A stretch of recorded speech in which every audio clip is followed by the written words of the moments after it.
Duterte, now incarcerated po sa The Hague, Netherlands, no? Dun sa detention facility nila.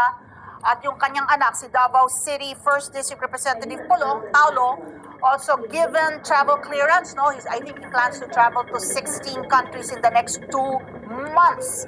Malaman lang po natin kung ano yung panuntunan po natin dahil nag-umpisa na nga po yung campaign period for local elections noong March 28, Friday. Campaigning in absentia. Meron po bang mga special na panuntunan dyan ng COMELEC?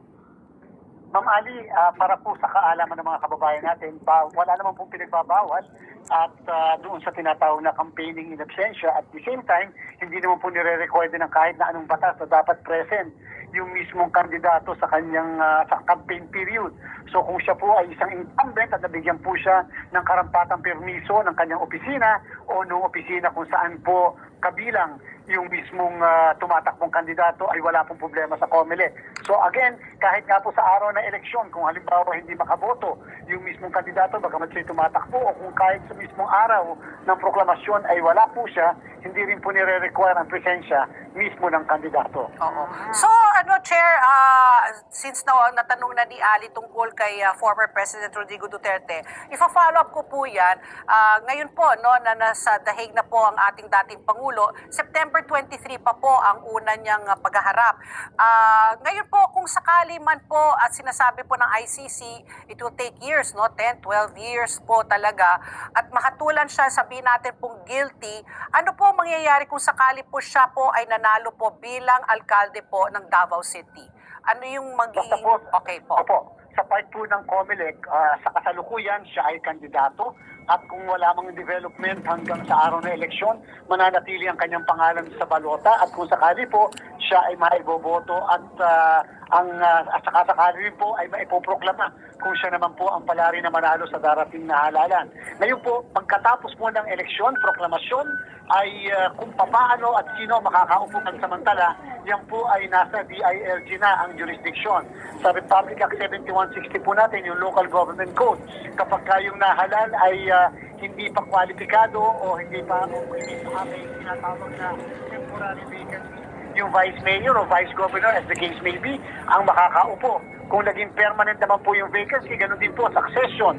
Yung masusunod, yan po yung nasa Section 44 ng Local Government Code. I'm wondering lang, Chair, kung merong precedent ito. Kasi alam natin, merong mga nahalal at they served their term while they were incarcerated, di ba? But locally, nandito sa Pilipinas pa rin. But ito is territory outside of local jurisdiction. Wala, labas po ng Pilipinas. So it doesn't matter po kung I don't know if we have a president. A legal wala pa po president tayong president dyan, Ma'am Ali. At Ma'am Pat, in fact, tama po yung binabanggit niya. Local, meron po tayo.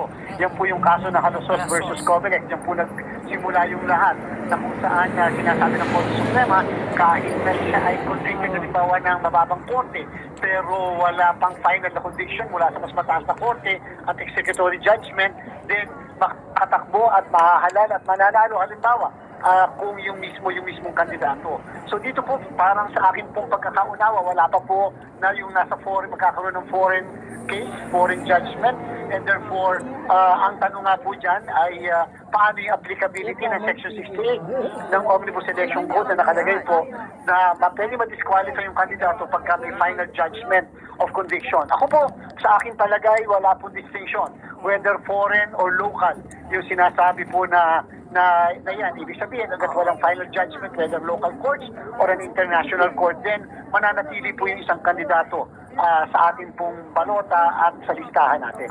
And what if, kung kunwari, if and when he wins, as mayor of Davao, that's something also that yung political rival niya, running against him is Carlo Nograles. Oo.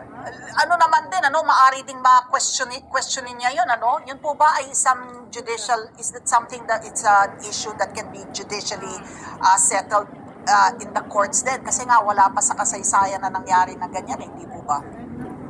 tinatanggap po natin na yan ay maaaring isang gray area o maaaring maging basihan ng isang kaso. At syempre, sa part namin, we will just cross the bridge when we get there. In the meantime, wala naman pong final judgment. So, mananatili po yung pangalan ng dating Pangulo sa ating pong listahan at sa ating balota. So, kung ano man po yung mga maipapal, kung meron man, i-resolve po namin yan upang hindi naman po mawala ng agam-agam ang ating mga kababayan. But again, inuulit ko po, hanggang walang final judgment of conviction sa isang taong tumatakbo, ay makakatakbo po yung taong yan at maiboboto ng mga